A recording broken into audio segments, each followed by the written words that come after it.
What happens when the laughter fades? And the camera stops rolling for good.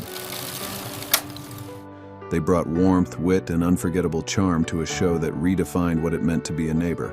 You know, you three are the best friends that any girl could ever have, other than a man. 227 wasn't just another sitcom. It was a celebration of family, community, and Black excellence, stitched together with heart and humor. You smell good. Does that help? It helps me. But behind the scenes of all those cherished memories, life continued to unfold. And for one beloved cast member, that life came to a heartbreaking end. This is the story of the 227th cast member who passed away.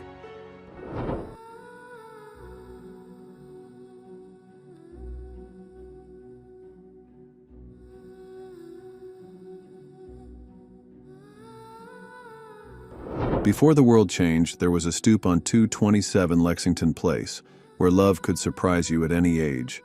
In the final season of 227, Rose found love again with Warren Merriweather, played by Kevin Peter Hall, 7 feet 2 inches of quiet charm. Off-screen, he was already married to Elena Reed Hall. On-screen, he made us believe in second chances. Mr. Vandross here just lost his watch. You think you got troubles? I just lost a girlfriend. Hall's talent reached beyond sitcoms. He was Predator, Harry, and the Hendersons, always bringing warmth behind the mask.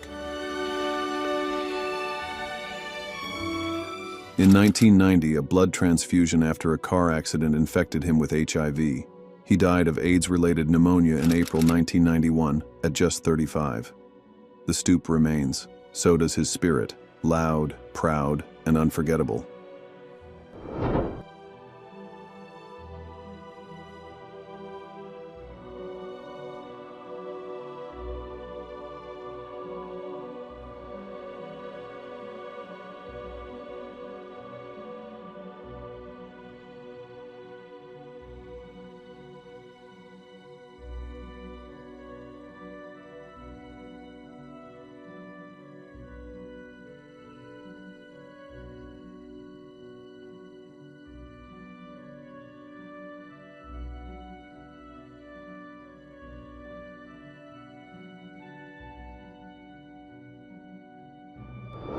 They say you can't go back, but sometimes home won't let you forget.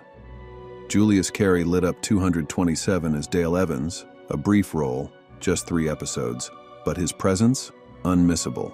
Whether as Dale or Franklin Rocketman Garvard, he brought a charisma that made the stoop take notice. Yeah! Well, I'm just a cowpoke to help you with all 3. If you need anything now, you just scream. Oh, don't worry, I will. Off-screen, he was iconic. Sho'nuff in The Last Dragon, Lord Bowler in Briscoe County Jr., and a fixture on Murphy Brown and Boy Meets World. Always smooth, always sharp. Playtime's over, boy.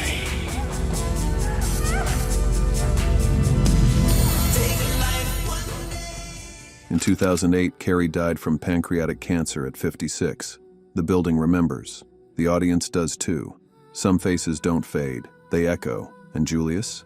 He left a legacy with every step. Rest in peace.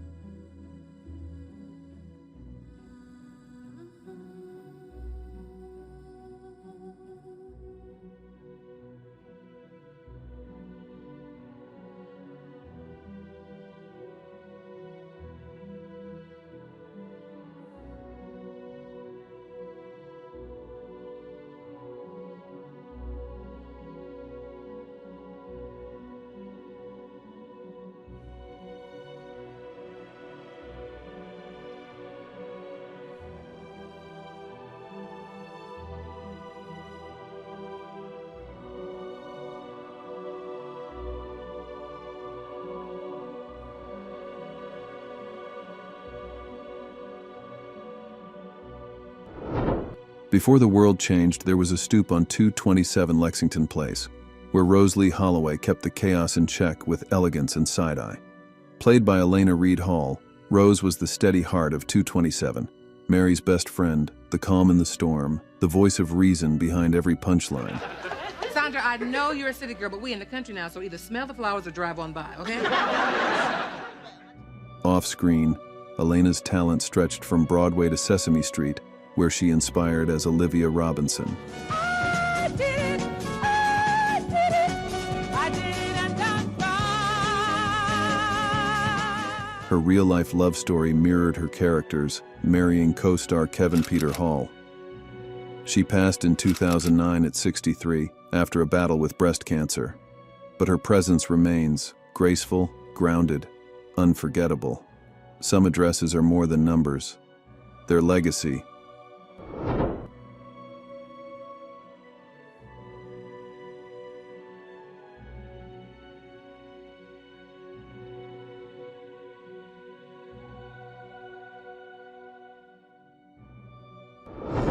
Oh, why do they never send me to a place with an elevator?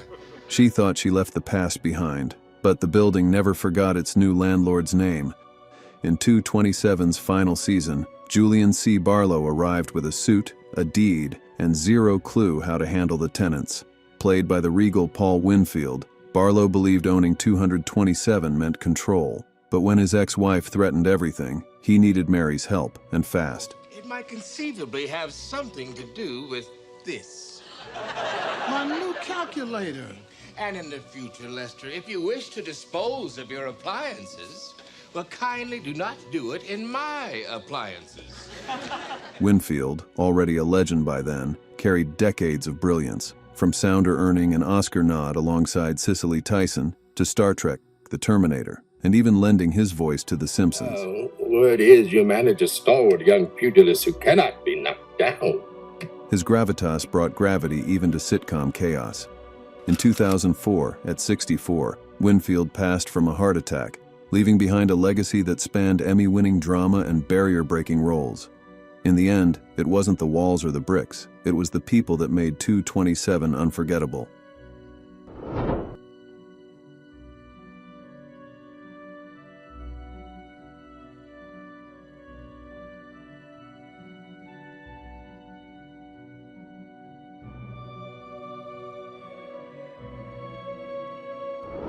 Long before hashtags and high-rises, 227 was where your drama got aired, and your joy got celebrated. Enter Ed Fulton. One episode, one grin, one unforgettable Flip Wilson moment. Slick suit, smooth delivery, and a punchline always on deck. He didn't need more time. He made his mark. You're gonna be great. You look great. Thank you. And you smell good. Does that help? It helps me. Off the stoop, Wilson changed TV forever, the first black man to headline a hit variety show.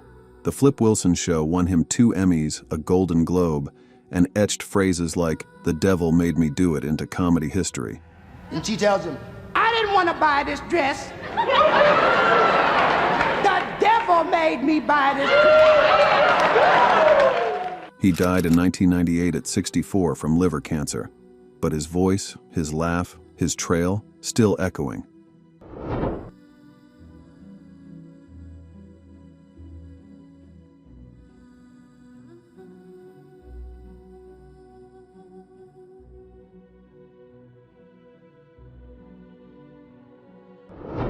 This isn't just a street, it's where we grew up, grew wise, and sometimes grew apart. When Henry Hurley moved into 227, he brought a grumble, a grin, and that unmistakable Whitman Mayo charm. Best known as Grady from Sanford and Son, Mayo gave the stoop an old-school soul, sharp-tongued, soft-hearted, and full of hard-earned wisdom. Knock, knock.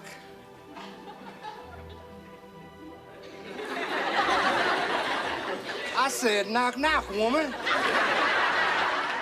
Off-screen, Mayo's life was just as full. He served in Korea, taught drama at Clark Atlanta, and ran a travel agency. A mentor, a teacher, a friend, to Red Fox, Marla Gibbs, and generations who followed. Sounds good. The lungs sound real good. He passed in 2001, at 70, from a heart attack. But his warmth, his wisdom, and that smile still linger. Some doors don't close. They just wait for you to come back home.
On 227, nobody watched the block like Pearl Shea. Perched at her window with binoculars and a biting remark, Helen Martin made nosiness an art form and comedy gold.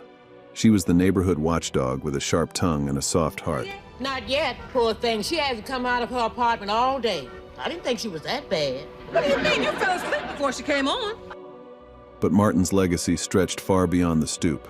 Born in St. Louis in 1909 and raised in Nashville, she started out leading her own band and acting with local theater groups before becoming a founding member of the Harlem-based American Negro Theater. She debuted on Broadway in Orson Welles' Native Son and appeared in everything from Good Times as Weeping Wanda to Don't Be a Menace.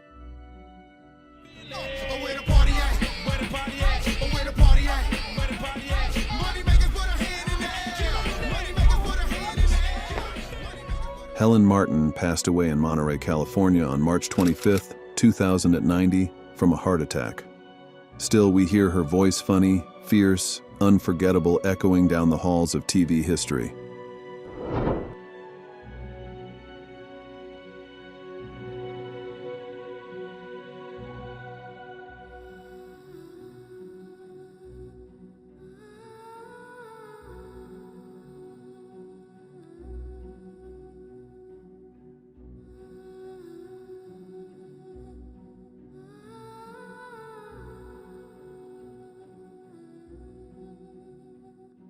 They made us laugh.